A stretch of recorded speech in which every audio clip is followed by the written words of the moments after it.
back Wow. in when No, I was in. I'm not. Yeah, I'm not hip. I don't know. I feel like Rebecca's more hip to the TV show media What? stuff.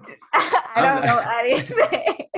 like honestly, I haven't watched any of the like famous TV shows from the '90s for some reason. 90210. That was a big one, way back. Yeah, like not even Heard of Friends. that. I haven't even watched The Office. That's a new one I know. But Oh, yeah, I anyway, haven't either. you haven't? Oh, that's crazy. I think people hate us for not like watching that stuff. But anyways, Okay. yeah. Wait, Dr. Chiba, have you watched The Office? Oh yeah, I've seen The Office. You like it? Yeah. You know what? I've seen the entire British Office, and I've seen just bits and pieces of the North American one. So I've actually seen the British Office more than the North American one. Oh yeah, because they were the originators. Like they The were the original, first yeah. It's a little. The British humor is a little more awkward, a little more one. Yeah. off the cuff. But actually, the North American one's pretty awkward too. I like it. Yeah. I feel like there's two types of people. You either like The Office or you can't even watch the episodes. Yeah, or you just don't get it. Like it just Yeah. goes over your head.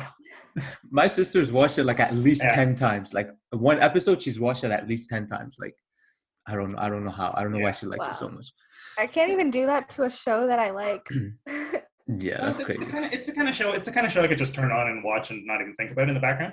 It's not bad. Yeah. But today we have a very, very, very, very special guest. Chemistry Department Hall of Fame, Dr. Chiba. You might have heard from him in 1A03, Chem 1A03, Orgo 2E03, Orgo 2B03, all sorts of chemistry. He knows it all. He's been there. Wow, it's Yes, a lot of varies there. Yeah. Well, actually, yeah. Well, we want to give you the platform because I'm just kind of going off the top of my head, but I know you do teach a lot of chemistry, so a lot of first year, a lot of second year, Orgo and General Chem. Yeah, absolutely. Yeah. I'm the guy who does all those service courses, those big ones. Yes, sir. Yeah, you said 2E03, 2OA3, 2OB3, 1A03, and 1AA3 are the big ones. 1A3. Yes, sir. Yeah. Yeah, thank you for joining us, Dr. Chiba. Obviously, it's a very busy time in the semester, so we appreciate you. And I'm sure that everyone in health science, and there's going to be some students in your organic chemistry class right now, they're going to listen to this, so I'm sure they're going to enjoy it. But thank you for coming. And yeah, so do you want to introduce yourself a little bit for the few people that might not know you? Yeah, so I'm Anthony Chibba. I'm one of the chemistry professors at McMaster University here in the chemistry department, obviously. I teach, a lot of you may have seen me from first year chem. I teach first year and mostly organic chemistry in the second year. 2E03 has been my big course that I teach every year for the past 3-4 years. And I sometimes drop into 2OA or 2OB. It's more of a where they need me though. Usually I fill in one or two of the roles depending on, where they need me, and then always the summer offerings as well. Okay. So, there's always a huge debate in health sci whether 2E03 is better to take or 2A03. What's your opinion? Yeah. You know what? I'm gonna make a joke here. I think the University of Ottawa needs to pay half my salary. Why is that? Fun fact. Well, 2E03. The class size in the past 3 years has gone from 200 to 300 to 450. Wow. And a lot of it has to do with med school requirements at Ottawa, I think, and how they've changed things a little bit. Yeah. I can tell you that for a fact. Yeah, I know how things work. Yeah, they're very different courses. 2E03 is kind of my little brainchild there. It used to be organic chemistry for engineers. That was what it was originally designed for. It is not that anymore. For a lot in the past few years, you guys may know, the demographic is now in that course 1/3 engineers, 1/3 life science, and 1/3 health science. And then there's 3 people who are in arts inside. It's a really weird demographic. It's fun, but it's like you're catering to 3 different crowds and trying to develop a course that fits everyone's needs. For sure. But yeah, the debate between 2E03 and 2OA3. A lot of it comes down to, do you want to do the labs or not, and how much depth do you really want to know the organic chemistry? Because 2E03 is a little more surfacey-ish, and then 2OA is a little more in depth, a little slower, but definitely more depth and more molecular orbitals. I think that's the word that they really use in OA3 that I don't touch. Yeah, that was the worst. I took 2 AO3 and Ali took 2 EO3. Yes, So. sir. 2 EO3, let's go. I always choose 2 EO3 over 2 AO3 or 2. Yeah. It's molecular orbitals is probably the biggest difference. They push those to death in 2OA, which is their choice. But yeah, in 2 EO3, I don't have time to touch that. 2 EO3 is kind of like sometimes it feels like a bit of a house of cards because I teach you just enough to understand all the chemistry, and then I dive into it and hope there wasn't something that I missed, that like a gap in knowledge at the beginning. But yeah, completely different flavors of organic chemistry there. Also the lab component. One course gets the lab, the other course doesn't. Oh God, the lab was horrible for me because I live in Ottawa and they had in-person labs. Oh. So I drove 5 hours to Hamilton for the lab. They did that for the 2 experiments? Yeah, 2, I think. Wow. I'm committed to my education. What can I think that's just bad decision making on your part, Rebecca. I don't know. But if it was 2, that's not bad. So, Yeah, it was only 2, but yeah, that's committed. Yeah, 100%. Okay, Dr. Chiba, real quick, let's talk a little bit about your background, like your upbringing. Where are you from? What city are you from originally? How did you kind of get into teaching at McMaster? And just give us a quick overview. Sure. Yeah. So I grew up in the area. So I grew up in Toronto, sort of border of east side of Toronto, border of Scarborough and Toronto. That's where I grew up. I went to school there. I ended up doing my undergrad and graduate school at U of T. I was very much just lived at home, never left home in school. So I lived at home for most of my PhD as well. I was living in my parents' basement for a lot of my youth. But then, so that was mostly out of Toronto. And then during grad school, I was sort of a bioorganic chemist. So my focus was mostly organic chemistry, but I did some biochemistry as well, which is where I get my, Gen Chem, organic chem, chemical biology background. So I do teach a couple courses in the Chem Bio program as well. And then during grad school is all about doing research, but I found in grad school, I really enjoyed the TAing and the teaching aspect of it, working with undergrads and that sort. And I did a little bit of course development and stuff, tutorials, labs and stuff. And I just decided, once I graduated, I decided, research wasn't really for me. I could do it. I just didn't enjoy it as much. And I really liked the teaching part. And, decided at that point, I'm going to become a teaching focused faculty, academic. I want to focus more on the teaching and that side of things. And that's been my life ever since. And to break into the field, I started my own tutoring company, and I did a little bit of private tutoring. I did a lot of teaching MCAT courses and that sort. And then I eventually broke in and got my first position teaching a university level course. And I've just been sort of climbing the ladder from there. I taught actually Chem 2 EO3 in 2015 was the second course I'd ever taught. Wow. The first course I ever taught, and that's actually a fun story. So the first course I ever taught was organic chemistry at Trent University. And I was living in Toronto, so I'd drive to Peterborough every morning to teach this course, or 2 mornings a week. So I do 2 hours to Peterborough, teach a 3-hour course, and then drive back to Toronto. And you know what? When I got hired, the hiring process was just I got an email, and the chair of the department's like, "Hey, if we made you an offer, would you teach the course?" And I said, "Sure." He's like, "Okay, come and teach." And then essentially all it was they just pushed me in the room. It's like, "Here, teach chapters 1 to 9, and we'll see you in 6 weeks." And okay. Wow. So I got this course, whatever. I didn't even speak to anyone. I didn't know anyone in the department. And then at the end, I said, "Hey, did I do a good job?" I don't know, because it's the first time I'd ever taught anything. And the chair of the department was like, "Well, no one came to my office to complain, so yeah, thanks." And so, and then I applied for another teaching position at McMaster, 2E03 in 2015. Got an interview for that, and again, the chair of the department at McMaster asked me 2 questions in the interview. First, he asked, "So I see you taught this course at Trent University. What textbook did you use?" And I said, "No, I used this textbook." He's like, "Okay, good. How many people were in that class?" And I was like, "Oh, it was 20, because Trent's a small university." It's like, oh, well, 203 is 200 people. Can you handle that? I guess. It's like, okay, you're hired. And again, Wow. they just put me in the room, said, okay, teach this course. Here's the lecture hall, go for it. And in 12 weeks, the course is done. They're like, oh, okay, did I do a good job? Yeah, we didn't get any complaints. You're good. I'm dead.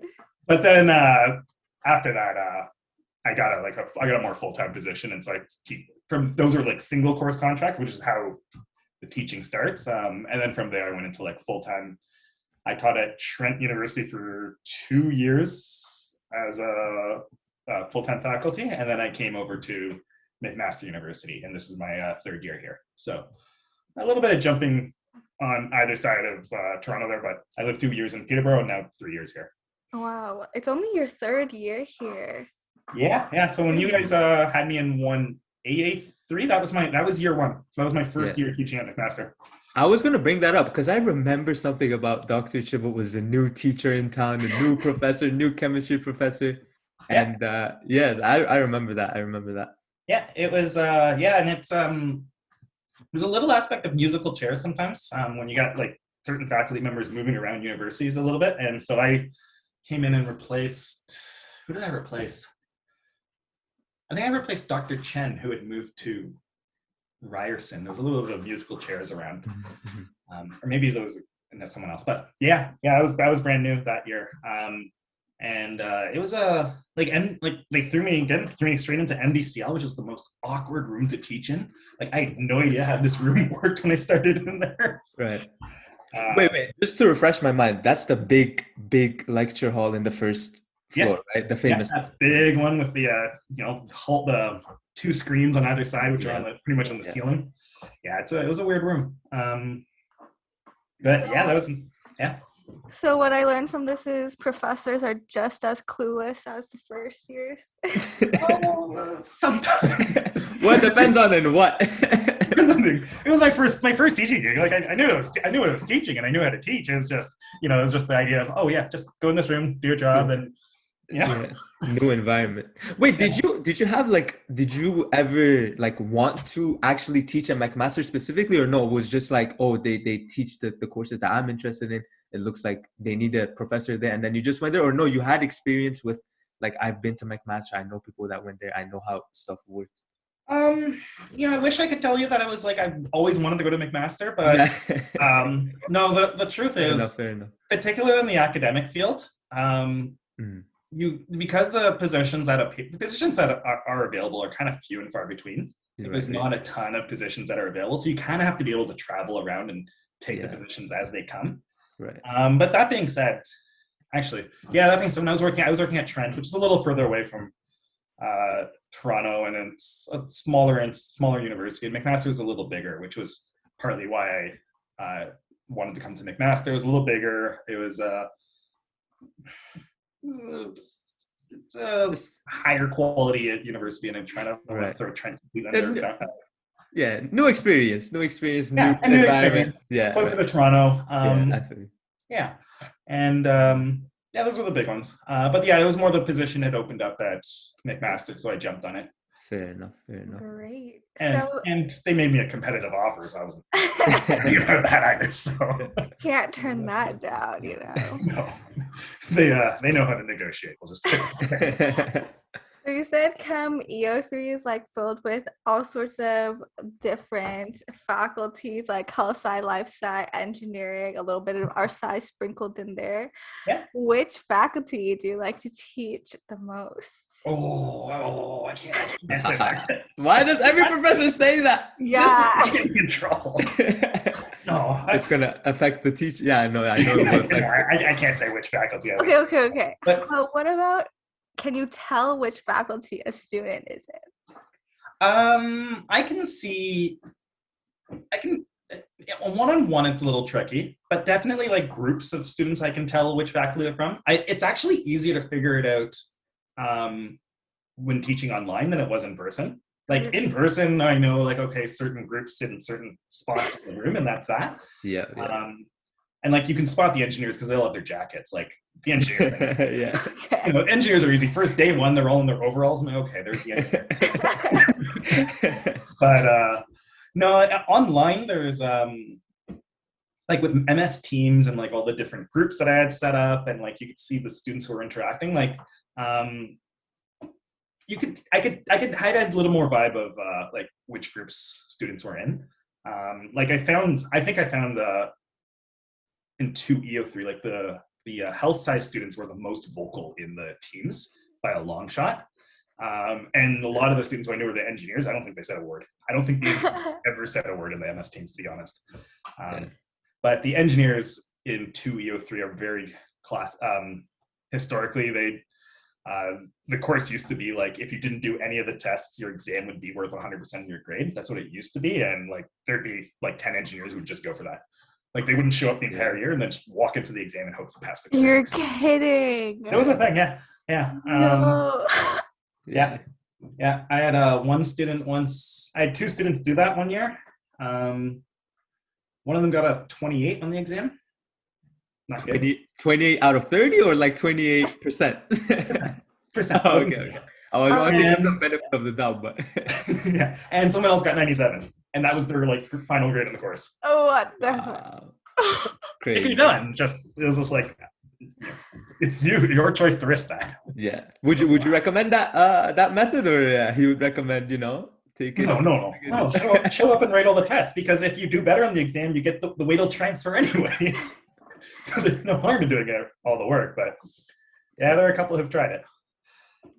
Yeah, let's stay on teaching a little bit. Rebecca, do you have questions? I want to stay on teaching a little bit. So I want to tell you, Dr. Chiba, I think like the way you like teach chemistry and you try to keep it engaging and fun, it's like I've seen it happen like within certain classes, but most of the time, because the content is kind of heavy and it's loaded and stuff like that, a lot of the time the professors just give us the information quick, and then they just move on. Like there's no like engagement with the students or a lot of office hours, or you know what I mean, some of those stuff. Like I would just wanted to see, were you always the type of professor that wanted to like involve the office hours and like keep it a little bit fun, engaging, like the online component, even though it was there? A lot of people thought like it's going to be even more boring than it was in person, but I thought it was very good. Like there was fun, engaging moments. Like there was a lot of different options to take. Like you tried to keep it as engaging as possible. Like, can you speak a little bit to that? Because I think more courses need to incorporate that, Yeah, no, absolutely. I think, so when the pandemic hit and I was thrown into Chem 203, like it was the course I've taught every year, but once July and August hit last year, a lot of us faculty were like, we have no idea how to teach an online course. Like I've never taught an online course in my life. And everyone had different opinions on how the courses would be designed. And I was involved in the first year course design as well. So I was looking at, well, what are they doing in first year? What are they doing in 203? What is this course doing? I was kind of looking at what all these other courses were doing and trying to pick like, oh, I like that. But I ended up just going with the strategy of, why don't I just give this class as many resources as I can from every different angle, like different channels on MS Teams, and we'll do recordings of lectures as well as synchronous lectures. We'll do like a hybrid method and all these little things, and see what sticks. And I mean, I think from the student's point of view, like different students liked different resources and they went with that. But I really just wanted to provide as diverse a set of resources as I could. And then try and figure out, well, what do students like? And then just like put energy and effort into that.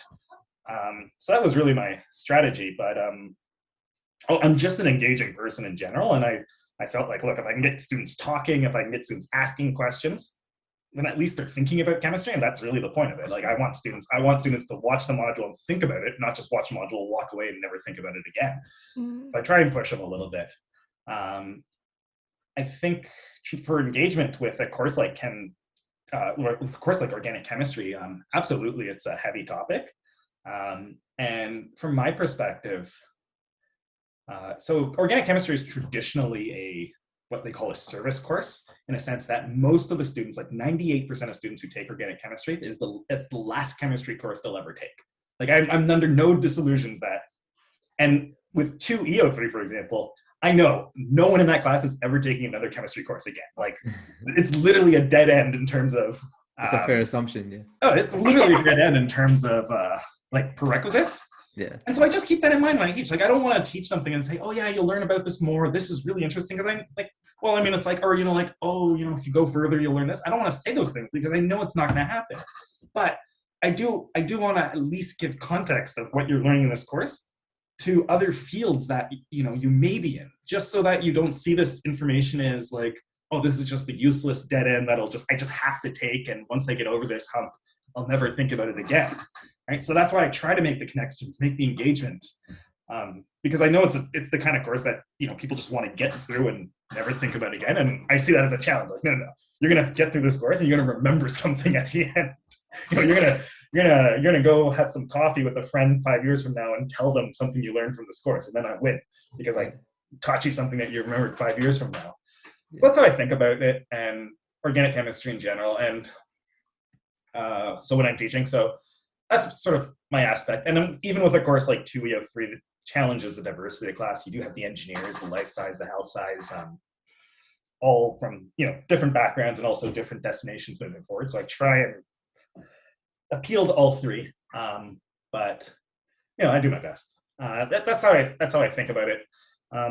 But yeah, I really enjoyed teaching online this year. I thought it was fun. I liked the MS Teams, the engagement, students answering and asking each other's questions online was awesome to see.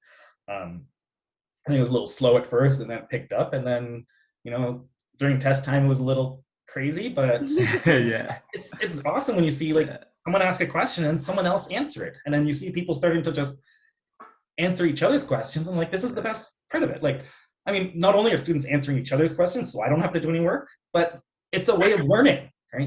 If you can answer someone else's question, you're sort of reinforcing the confidence that you know that concept. Yeah, for sure. That's like something I like about online school is that in a huge lecture hall, I would never be that type of person to raise my hand and like actually ask a question. That's way too scary for me. But in like the online format, I feel like it's so much easier just to type a question in the chat. And yeah, that's one thing I've learned from online teaching. No one likes to turn on the camera. No one likes to turn off the mic or turn on the mic. But if you ever ask, hey, does anyone have any questions? The chat will go wild. Yeah. Which is fine. And I think at the beginning of the year, I had no idea how MS Teams worked. I thought MS Teams was like the worst design program in the world. And now it's like my secret best friend. Like I don't know what I'd do without it. I actually may use Microsoft. When we go back in person and teach classes in person, I may still use MS Teams as like this platform for like online communication outside of class, just for like, you know, channels where students can talk about different topics. I don't know if it'll fly well, but I'm going to try it. I think there's utility for it. Yeah, for sure. I like it better than Avenue to learn, in my opinion. Yeah. And I like, it's just a little more instantaneous. It's a little more personable. Avenue is a little, even if you have like, and I know there's a lot of functionality on Avenue that I have no idea how it works, but I knew Avenue has discussion boards, but nah, Teams is the way. I like Teams better for just a little more instantaneous interactions. Yeah, 100%. Rebecca, I'm ready to move on to the next segment. We've been waiting on this a little bit, but Dr. Chiba, if you're okay, we wanted to get your live reaction to some of the Rate My Prof comments that your students have been leaving. I don't know, do you check that from time to time? That's like Googling yourself, you know? I'm aware of it. I'm aware of it in the background. It's all the, you know what, I find Rate My Prof, it's all love and hate. Yes. Never nothing in the middle. Yeah, no, because if you feel like really strongly about a prof, you're either like love them or you hate them, and then and then the challenge too is when you teach big classes, like I teach, all the classes I taught this year are like 300, 400 plus. You know, you're gonna have some, you're gonna have most of the students in the middle, but you're gonna have some who love you and some who hate you. There's no avoiding it. At least in my perspective. Maybe there isn't. Maybe there's a way and I haven't figured it out yet, but you get both sides. Wait, how many stars is Dr. Chiba on Rate My Prof? It has to be at least 4.5, at least. Have you checked? Okay, why you check that? Yeah, why you check that? Guess. Yeah, Dr. Chiba, I want to see what you think. Okay, you know what? I'm not going to guess because I actually know exactly what it is. Oh, okay. Really? Dr. Chiba's hits. Let me guess. I'm really good at guessing. I bet it says 3.9 and 27 ratings. Let's go. Oh my god. Dr. Chiba like reads Okay. it every night. He's Okay, like, we're Oh, that's scrapping. me. Yeah. No, I'm aware. Or professors are aware of it. They know it. Yeah. Some care more than others, but I know it in the back of my head. Yeah. Well, wait. Well, I still want to see what your reaction is to these three that we chose. Sure. Because Rebecca chose. I want to see what you think about these. So here we go. First one. Chiba is a fantastic, quirky prof. The course is tough, but he's very good at explaining key concepts in understandable ways. Go to his office hours if you're having trouble. He will go out of his way to help you learn. Literally, the few negative reviews here sound like they were written by the same person. LOL. That's the first one. Yeah. It's not false. I've had some pretty long office hours. I used to do the, I don't know if anyone ever came to my, what I used to call the night before office hours. The night before a test for 1A03 or 1AA3, I'd do the help center. I'd be there I was there till like 11 p.m. one night. wow. I was like, I'm not gonna leave until you guys have no more questions left. Like, this is a challenge. I'm gonna defeat you guys. But yeah, quirky. Is that the thing? Yeah, I can go with that. Okay, next one. Love this man. He's god awful at teaching the entire Chem 1 AA3 course, except when he starts teaching Orgo. He's so good at teaching Orgo, and besides how terrible he usually is at teaching, he's such a fun guy to be around. If you go to his office hours, he's so helpful, and he stays late past his hours to help everyone. He's really good at teaching one-on-one. Well, So a little bit of love-hate relationship with this comment. Yeah. Well, there's the trend. Apparently, office hours are the way to go. Yeah, and I mean, I'm an organic chemist. I teach organic chemistry better than other topics. So. Actually, to give you a little bit of context with university teaching, and this is my experience on teaching courses at different universities, because I've moved from university. I've taught at Trent University in Peterborough. I taught at McMaster University, and I found the biggest challenge is when you come into a classroom for the first time or an institution for the first time and teach a course for the first time. It's not necessarily about teaching, great or poor. Like, my teaching is my teaching. I don't think I'm better or worse at any other topic than any other topic. I found the biggest challenge teaching first year chemistry at McMaster the first time was finding the right level to explain content. Okay, and just to give you a little bit of context here, and this is just pragmatic context here. I used to teach first year general chemistry at Trent University before I came to McMaster, and when you teach the 12U graduating average for a science student at Trent University is about 75%. Like, that's the sort of OUAC average. Whereas at McMaster, it's probably closer to 90%. Yeah, higher. Yeah. It's higher. And so when you teach first year chemistry, there's a different sort of baseline level that you communicate the knowledge at. And so the first year I taught at McMaster, it was like, trying to find that right point. And then the second year I taught, I'm like, oh, no, I figured it out. But it takes a year to figure it out. And it's tricky to, even at higher levels. Organic is not so hard to figure out because organic chemistry, everyone's starting at the same point at second year. But like I went to Trent University. I taught a fourth year biochemistry course. And the hardest thing was I just walked into this course teaching fourth year for the first time. And I was like, I have no idea what you guys learned in first, second, or third year. Like, I remember what I learned in third year at a different university, and that's completely different than what another university would learn at. Students in another university would learn at third year. And then I found like half the stuff I taught, the students were like, we've never seen any of this in our lives. And then half the stuff I taught, the students were like, dude, we learned that like 2 years ago. It was just like finding that balance point.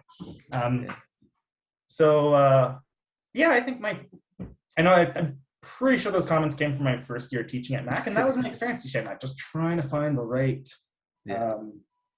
level to teach. And I mean, 203 is a course that that's my fourth time teaching it, so I know exactly where to teach that course, level and how far to push. 100%. You don't have to read the last one. But here's what I'll tell you, Dr. Chiba. The students want to know, why does Dr. Chiba pace around when he's teaching, or why does he walk around so much compared to other professors when he's teaching in person? Oh, that's it's just my thing. It's It's just just my thing. habit, right? Like when It's you're habit. presenting and yeah.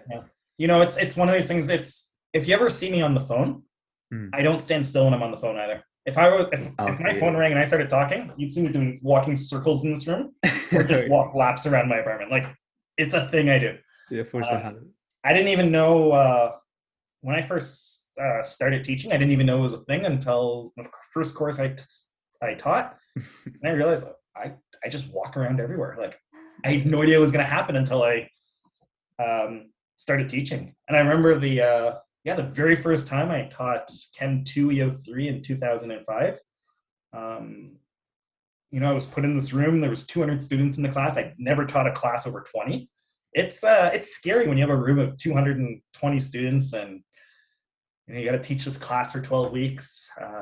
I was sitting at the desk there. I'm like, holy crap, there's a lot of people in here. What's going on? Well, yeah, the transition for you was really high. Like you went from a very small class size to boom, like huge 10 times. Yeah. And I don't think I'd ever spoken in front of more than like 30 people at a time.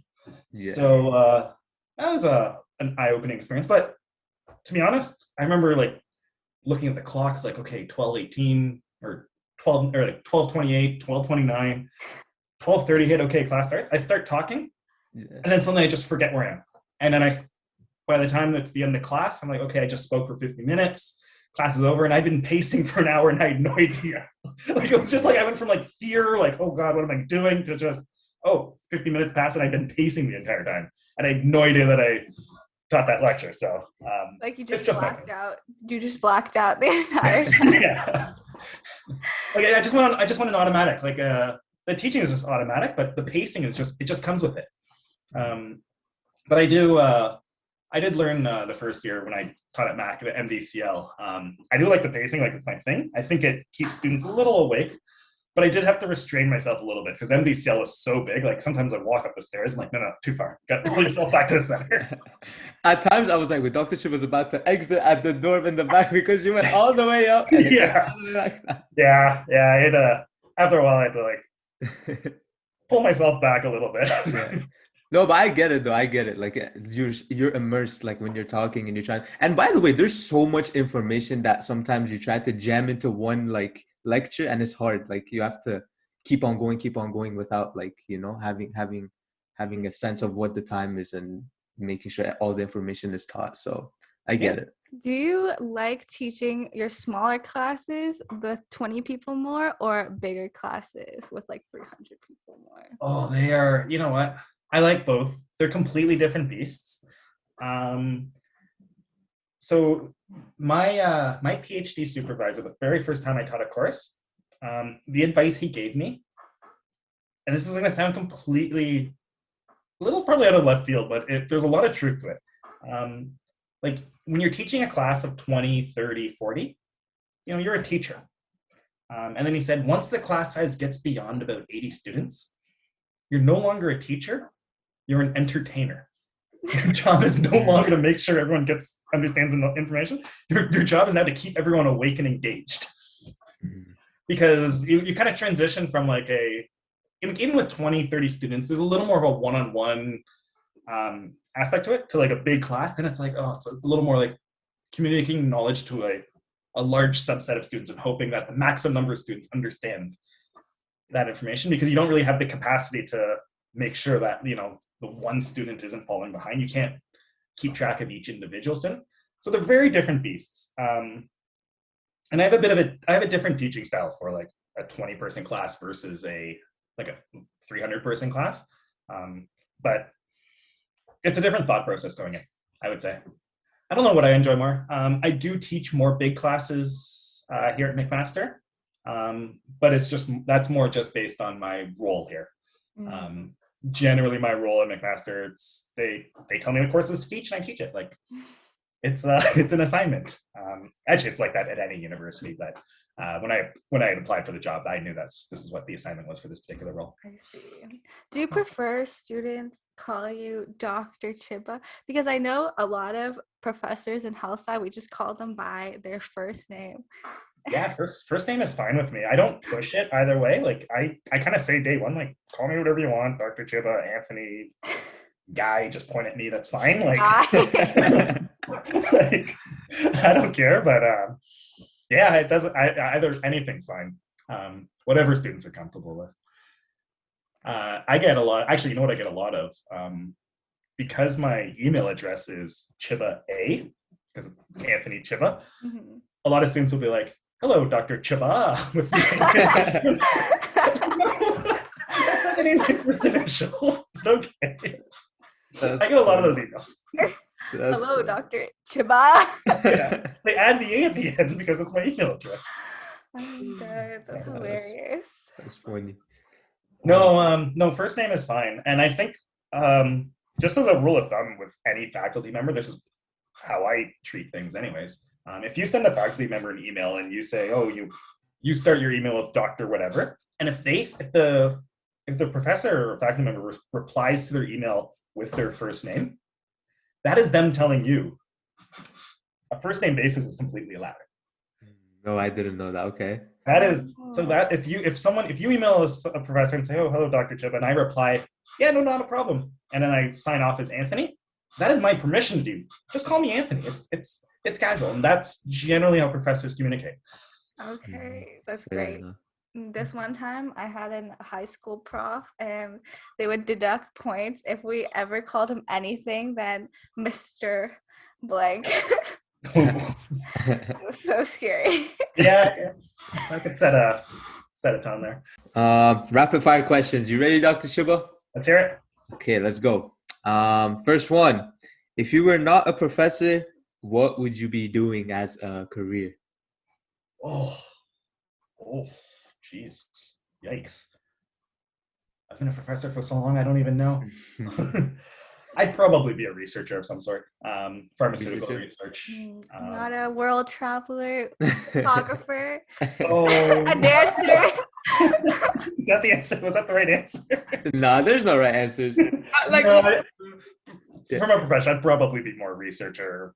I would be working in the pharmaceutical industry, if anything. That was sort of my life deciding moment when I graduated with my PhD, teaching or R&D research in pharmaceuticals, and I chose a teaching path. Fair enough, but let's take it back a little bit. Let's take it one step back. When you were in, like, let's say middle school, elementary school, what did you think you were gonna do as your career? Baseball player. Oh, Baseball player. You were good at baseball? okay. I was a big baseball player. I loved baseball as a kid. Wow. I was 6 years old when the Blue Jays won the World Series, so my mind was like brainwashed at that point. What is your favorite hobby? Let's come back to this. I still play softball every year. Big softball player every summer. I have a softball team that I've been on for about 15 years now. That I've played on in the summer. So that's Nice. something I look forward to every summer. Wow. Are they playing still, like, even given COVID? Because I also used to play soccer a lot in the summertime. And Last year things were canceled, which was very upsetting, but it seems like this year it's a go. So hopefully this year we're back. yeah, give it a month and I'll be swinging the bat again. Yo, Dr. Chiba, by the way, like I don't know why, but it's like sports with, I've told Rebecca this, sports that involve sticks and bats and things like that, they're so hard for me. I don't know why, like lacrosse or hockey or baseball, I just can't get into it. Like, I feel like it's hard because you have to focus on two things. There's a ball and you have the bat in your hand. So I think it's actually impressive, people that properly hit the thing, and I could never do it. Cricket. I don't mind baseball so much because the ball's pretty large. I don't understand golf. Like, I don't understand how people take a ball, like this tiny ball, and then put it in a hole 400 yards away by hitting it 3 or 4 times. Like, how do you hit this ball 3 times and get it into a tiny hole 400 yards away? I know it's immense, like, coordination. I don't know how they do, and also patience. Like, how many times do you have to do that to get your body used to it? Yeah. Okay. And you have to like take into account the wind and everything too. All that, yeah. I guess I'm also a big biker. Like, I bike a lot in the summer. That'd be another hobby. That's fun.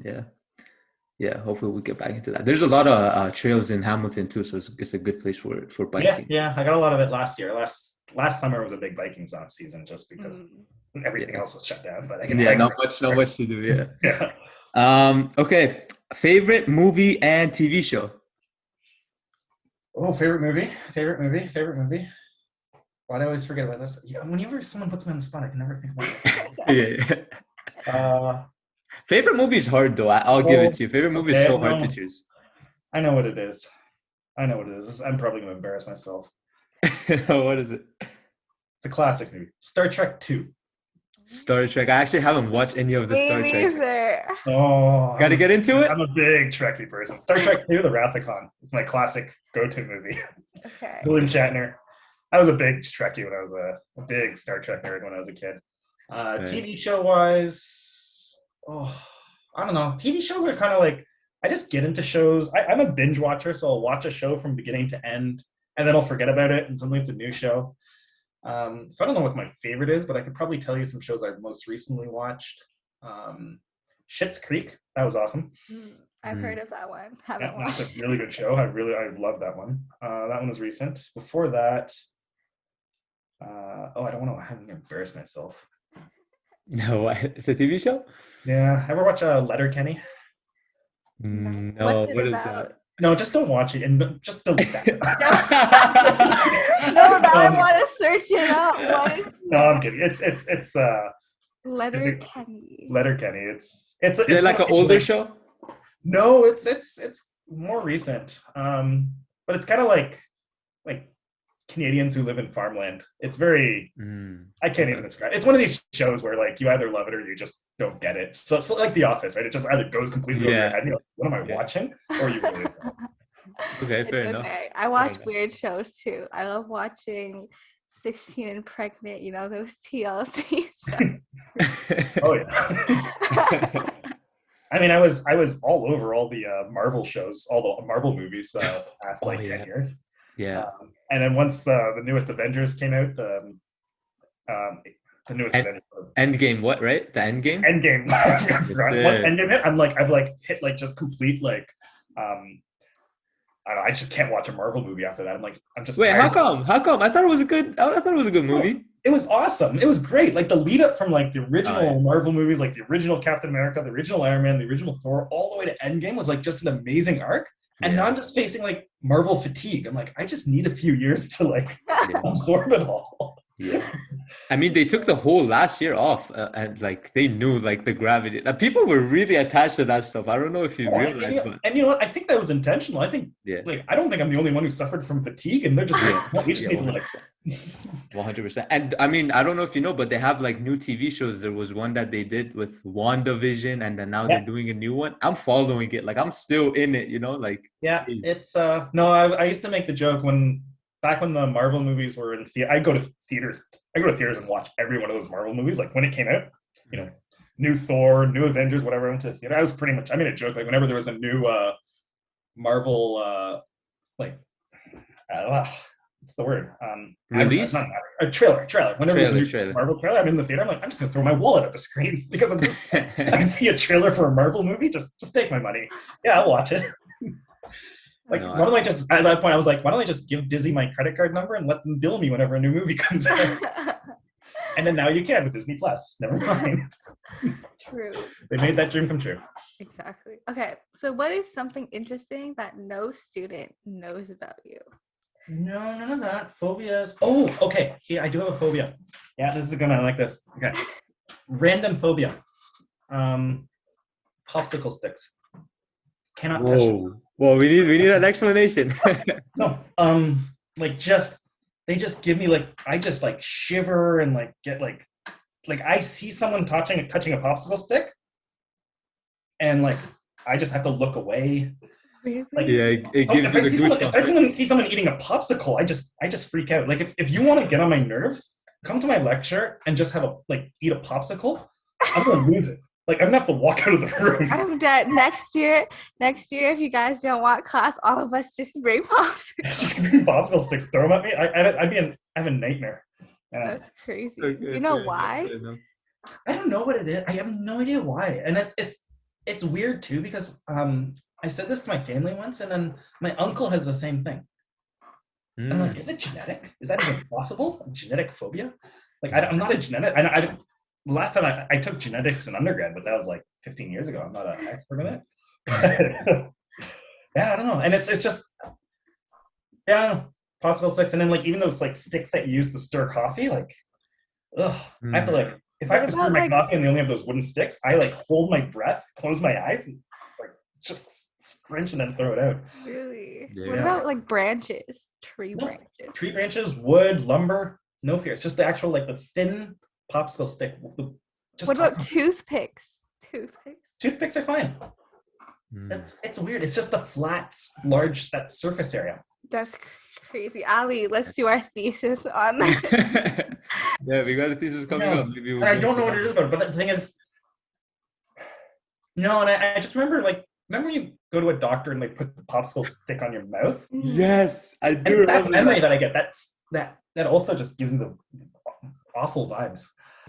Okay, fair enough. There we go. Something Mhm. that you didn't know about Dr. Chiba. And then last but not least, we have here, how does Dr. Chiba train his calves? Because Dr. Chiba, I don't know if you know, but people are out here, they're like, Dr. Chiba, we're training for years and years and years. How's the muscles just going there? The calves? Yeah. Oh, I don't know. That was the statement from the first course I taught at McMaster, 203. First time I got course evaluations back, and that's like one of the first things that comes up. I'm like, what? Where did this come from? Why would someone even write this in my course evaluation? But then I write that one pretty well. I like to do the joke. Yeah, I Someone said I have sexy calves, and then I do the sketches in class. Yeah, I only brought it up. Like, I wasn't trying to make you uncomfortable or anything, but it's just, I Yeah. don't know why, but yeah, students, they do ask that question. They're like, We do Yeah. talk about the calves. Yeah.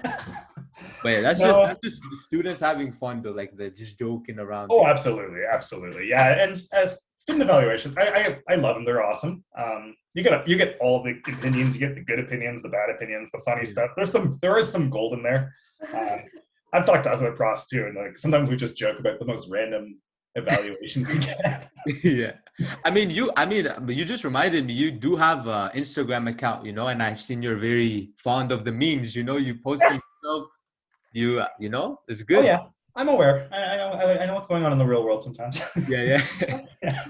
He's very woke on the memes. Oh yeah.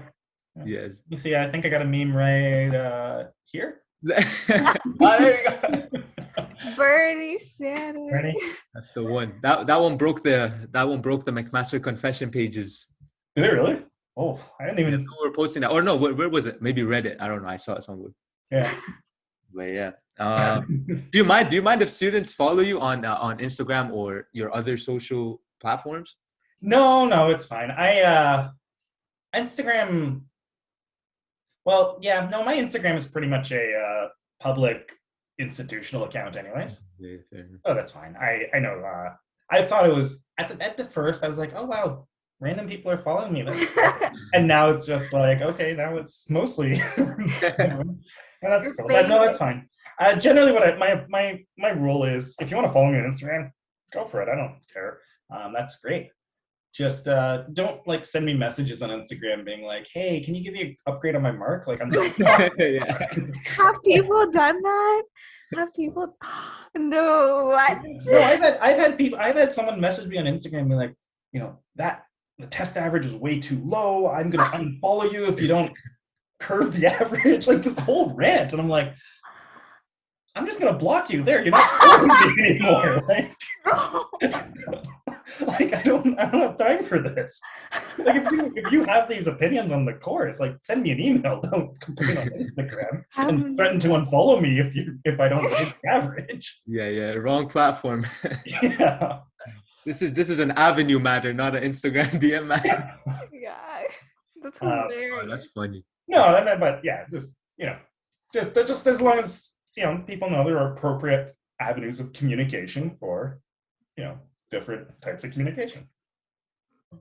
Okay, perfect. Yeah, that's all the rapid fire questions that we had. Awesome. Yeah, thanks a lot again for sitting with us, having this conversation. I thought it was very fun. Little get to know Dr. Chiba, sit down, talk. I like this. I don't know. Dr. Chiba, do you think it's a good idea? Like, I like talking to professors a little bit, like getting to know them a little bit better, get their perspective at the same time. I feel like not a lot of that is done I think it's great. This is going to sound also kind of random too, but my perspective, one of the reasons I like to be engaging and also just tell students about my life and just be like a real person is I want to connect with students, but I feel like if students connect with me and like understand where I come from, who I am, they're going to trust me a little more. And if students trust me more, they're going to learn from me more and easier, right? They're going to be like, oh, he said something. I believe that. I buy that. I want to listen to him. Yeah. And I think it's just an effective way of teaching on top of that. That's just, and it's also just the person I am. Like, I just want to tell people just, you know.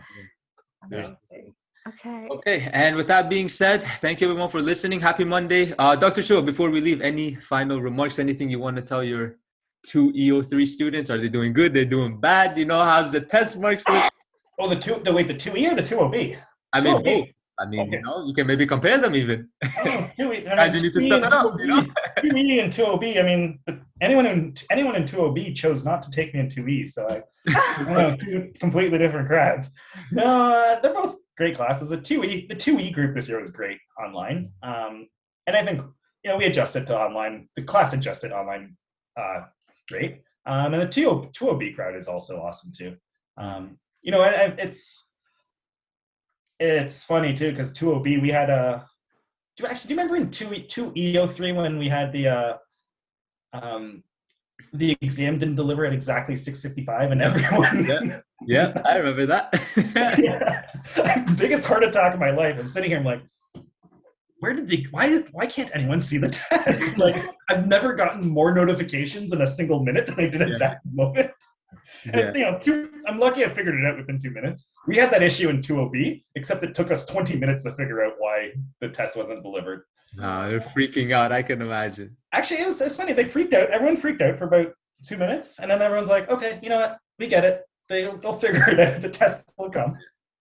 Yeah. But that's one of the issues with online, right? The online delivery, sometimes, like, you misprogram one thing, you write in one wrong letter, and suddenly, like, no one gets their test. Exactly. Okay. Shout out to all of the Dr. Chiba students at the moment, or everyone in them right now. It's almost done. We're all counting on you, me, everyone. No, they're probably sad. That's coming to an end, you know? Anyways, thank you so much, Dr. Chiba. And thank you guys for listening. We'll see you next week. Take care, everyone. Enjoy. Thank you.